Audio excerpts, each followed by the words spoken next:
ಈ ಮುಳ್ಳಯ್ಯನಗಿರಿ ಪರ್ವತದ ಮೇಲಕ್ಕೆ ಈ ಹಸು ಹೆಂಗ್ ಬಂತು ಅಂತ ನನಗೆ ಗೊತ್ತಾಗ್ಲಿಲ್ಲ. ಫಸ್ಟ್ ಆಫ್ ಆಲ್ ಈ ಮುಳ್ಳಯ್ಯನಗಿರಿ ಪರ್ವತದ ಮೇಲಕ್ಕೆ ನಾನ್ ಯಾವಾಗ ಹೋದೆ ಹೆಂಗ್ ಹೋದೆ ಅಂತ ನಿಮಗ್ ಗೊತ್ತಾಗ್ಲಿಲ್ಲ. ನಾನಲ್ಲ, ನಾವು ಮುಳ್ಳಯ್ಯನಗಿರಿ ಪರ್ವತಕ್ಕೆ ಹೋಗೋಕ್ಕೂ 2 ದಿನ ಮುಂಚೆ ಕಲ್ಲತ್ಗಿರಿ ಫಾಲ್ಸ್ಗೆ ಹೋಗಿದ್ವಿ.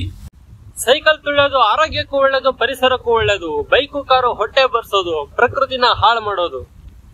ಎಲ್ರಿಗೂ ನಮಸ್ಕಾರ. ಹಳ್ಳಿಯದ ಯೂಟ್ಯೂಬ್ ಚಾನಲ್ಗೆ ಮತ್ತೊಮ್ಮೆ ನಿಮ್ಮೆಲ್ರಿಗೂ ಸ್ವಾಗತ. ನಾನ್ ನಿಮ್ಮ ಪ್ರೀತಿಯ ಮತ್ತ ಗೌ. ನನ್ ಜೊತೆ ಇರೋದು ಯೋಗೇಶ್. ಇದು ಜೋಡಿ ಸೈಕಲ್ ಸವಾರಿ. ಮೊದಲನೇದಾಗಿ ಇವತ್ತು ಜನವರಿ 1, 2025 ಎಲ್ಲರಿಗೂ ಹೊಸ ವರ್ಷದ ಹಾರ್ದಿಕ ಶುಭಾಶಯಗಳು. ಸೊ ನಿಮ್ಮ ನ್ಯೂ ಇಯರ್ ರೆಸೊಲ್ಯೂಷನ್ ಏನು? ಕಮೆಂಟ್ ಮಾಡಿ. ನಮ್ದು ಚಿತ್ರದುರ್ಗ ಜಿಲ್ಲೆ ಹಿರಿಯೂರು ತಾಲೂಕಲ್ಲಿರೋ ಕಸವನಹಳ್ಳಿ ಅನ್ನೋ ಒಂದು ಪುಟ್ಟ ಗ್ರಾಮ. ತುಂಬಾ ದಿನದಿಂದ ನಾನು ಮತ್ತೆ ಯೋಗಿ ಸೈಕಲ್ ನಲ್ಲಿ ಎಲ್ಲಾದ್ರೂ ಸುತ್ತಾಡೋಕ್ ಹೋಗ್ಬೇಕು ಅಂತ ಯೋಚನೆ ಮಾಡ್ತಾ ಇದ್ವಿ. ಕೊನೆಗೆ ಮಲೆನಾಡ್ ಕಡೆ ಹೋಗೋಣ ಅಂತ ಜನವರಿ 1ನೇ ತಾರೀಕು ಬೆಳಗ್ಗೆ 6:15ಗೆ ನಮ್ಮೂರು ಬಿಟ್ವಿ. 4-5 ಕಿಲೋಮೀಟರ್ ಹೋಗೋ ಅಷ್ಟರಲ್ಲಿ ಚಳಿ ಇದ್ರೂ ಬೆವರಕ್ಕೆ ಶುರು ಆಯ್ತು. ಸ್ವೆಟರ್ ಬಿಚ್ಚಿ ಹಿಂದೆ ಹಾಕಿದೆ. ನಮ್ ಪ್ಲಾನ್ ನಲ್ಲಿ ಇದ್ದಿದ್ದ ಫಸ್ಟ್ ಪ್ಲೇಸು ಕಲ್ಲತ್ಗಿರಿ ಫಾಲ್ಸ್. ನಮ್ಮೂರಿಂದ 130 ಕಿಲೋಮೀಟರ್ ದೂರದಲ್ಲಿತ್ತು. ಫಸ್ಟ್ ಡೇನೆ ರೀಚ್ ಆಗ್ಬಿಡೋಣ ಅಂತ ಫುಲ್ ಜೋಶ್ ನಲ್ಲಿ ಹೊರಟ್ವಿ. ಮೊದಲನೇ ದಿನ ಇದ್ದಿದ್ದ ಜೋಶು 2ನೇ ದಿನ ಕೆಮ್ಮಣ್ಗುಂಡಿ ಹತ್ತಬೇಕಾದ್ರೆ ಇರ್ಲಿಲ್ಲ. ಮೊದಲನೇ ದಿನ 105 ಕಿಲೋಮೀಟರ್ ಹೋಗೋ ಅಷ್ಟರಲ್ಲಿ ಕತ್ಲಾಯ್ತು.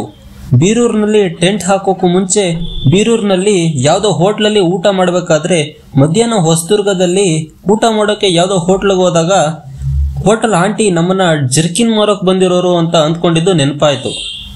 ಹೊಸದುರ್ಗಕ್ಕೆ ಬರೋಕೆ ಮುಂಚೆ ಮಧ್ಯೆ ಈ ಬೋರ್ಡ್ ನೋಡಿದೆ, ಬನ್ನಿ ಮಜಾ ಮಾಡಿ ಅಂತ ಇತ್ತು. ಹೊಸದುರ್ಗ ಸ್ವಲ್ಪ ದೂರ ಇರಬೇಕಾದ್ರೆ ಮಧ್ಯೆ ಯಾವ್ದೋ ಒಂದು ಬಸ್ ತಂಗುದಾಣದಲ್ಲಿ 1 ಅವರ್ ರೆಸ್ಟ್ ಮಾಡಿದ್ವಿ. ನಮ್ಮ ಹತ್ರ ಇದ್ದಿದ್ದ ಲಗೇಜ್ ಅಂದ್ರೆ 25 ಲೀಟರ್ದು 2 ಟ್ರಾವೆಲ್ ಬ್ಯಾಗು, ಒಂದು ಕ್ಯಾಮ್ರಾ ಬ್ಯಾಗು, ಇನ್ನೊಂದು ಚಿಕ್ಕ ಬ್ಯಾಗು, ಒಂದು 3% ಟೆಂಟು, ಒಂದು ಟಾರ್ಪಲ್ ಅಷ್ಟೇ. ಹೊಸದುರ್ಗ ಬಂದು ಸಿಟಿ ಒಳಗಡೆ ಎಂಟ್ರಿ ಆಗ್ತಾ ಇದ್ದಂಗೆ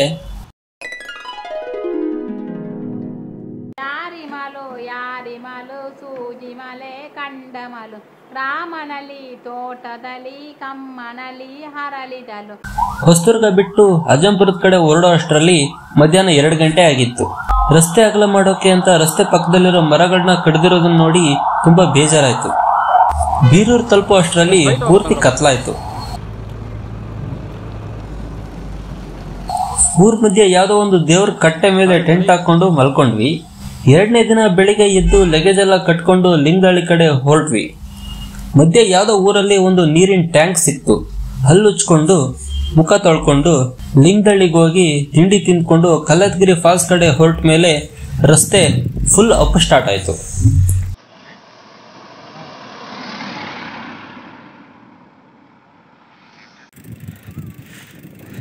ಸ್ವಲ್ಪ ದೂರ ತಳ್ಕೊಂಡು ಸ್ವಲ್ಪ ದೂರ ತುಳ್ಕೊಂಡು ಕೊನೆಗೆ ಕಲ್ಲತ್ಗಿರಿಗೆ ರೀಚ್ ಆದ್ವಿ.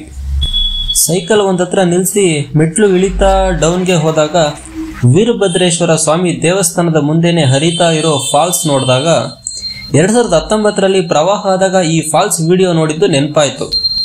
ಎಲ್ಲರೂ ಒಂದ್ ಕಡೆ ನೀರಲ್ಲಿ ಆಟ ಆಡ್ತಾ ಇದ್ರೆ ಇನ್ನೊಂದ್ ಕಡೆ ಕೋತಿಗಳು ತಮ್ಮ ಕೆಲಸನ ನೀಟಾಗಿ ಮಾಡ್ತಾ ಇದ್ವು.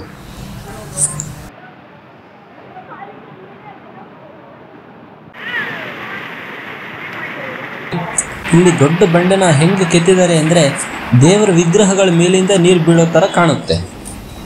ನೀರಲ್ಲಿ ಆಟ ಆಡೋ ಮಕ್ಕಳನ್ನ ನೋಡಿ ನಾನು ಎಷ್ಟೊತ್ತು ಅಂತ ಸುಮ್ಮನೆ ಇರಲಿ, ನಾನು ಹೋಗಿ ಬೀಳೋ ನೀರಿನ ಕೆಳಗಡೆ ನಿಂತೆ.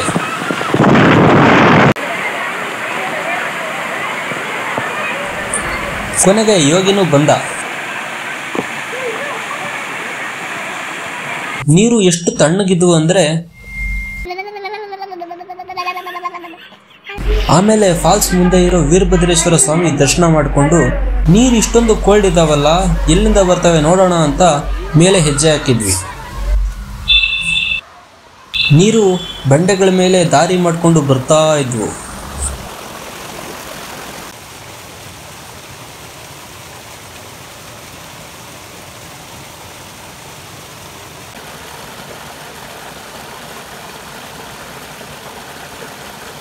ಒಂದು ಕಡೆ ಪಳಪಳ ಹೊಳೆಯೋ ಬಿಳಿ ನೀರಿನ ಫಾಲ್ಸ್ ಕಾಣ್ತಾ ಇದ್ರೆ ಇನ್ನೊಂದು ಕಡೆ ಸ್ನಾನ ಮಾಡಿದವರು ಬಿಸಾಕಿ ಹೋಗಿರೋ ಬಟ್ಟೆ, ಪ್ಲಾಸ್ಟಿಕ್ಕು, ಸೂಪರು, ಕವರ್ಗಳು ಕಾಣ್ತಾ ಇದ್ವು.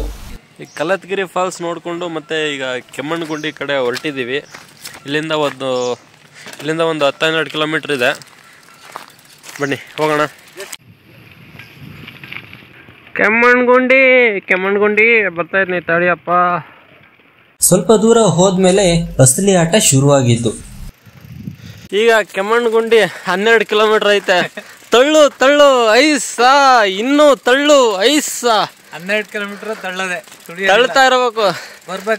ಆಗಲ್ಲ ಬರ್ಬೇಕಾರ ಸೈ ಅನ್ನಂಗೆ ಬರೋದು.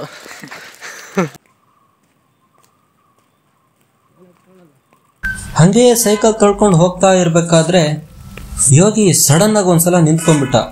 ಯಾವ್ದೋ ಪ್ರಾಣಿ ಐತೆ ಅಂದ. ಭಯ ಪಡೋ ಅಂತದ್ದೇನಲ್ಲ, ಚಿಕ್ಕ ಪ್ರಾಣಿ, ಯಾವ್ದು ಅಂತ ಹೆಸರು ಗೊತ್ತಿಲ್ಲ. ನಾನು ಮೊಬೈಲ್ ಬಿಟ್ಟು ಕ್ಯಾಮ್ರಾ ತೆಗೆಯೋಷ್ಟರಲ್ಲಿ ತುಂಬಾ ದೂರ ಹೋಗಿತ್ತು. ಆದ್ರೂ ಝೂಮ್ ಹಾಕಿದೆ.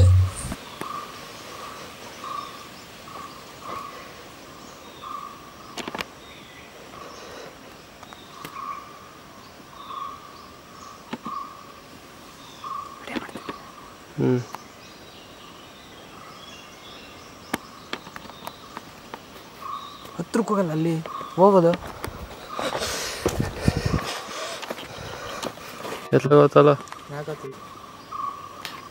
ಆಮೇಲೆ ಯೋಗಿ ಆ ಕಾಡಿನ ಸೌಂಡ್ ನ ರೆಕಾರ್ಡ್ ಮಾಡು ಅಂತ ಹೇಳ್ದ.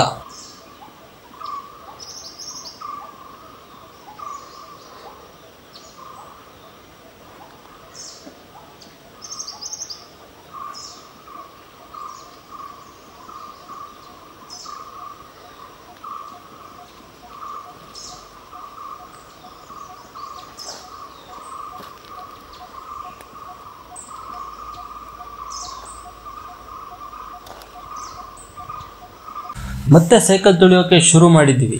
ಇವತ್ತಿಗೆ ಸಾಕು, ಇಷ್ಟಿರ್ಲಿ. ಮಿಕ್ಕಿದ್ದನ್ನ ಇನ್ನೊಂದು ವಿಡಿಯೋದಲ್ಲಿ ಹೇಳ್ತೀನಿ. ಬಾಯ್.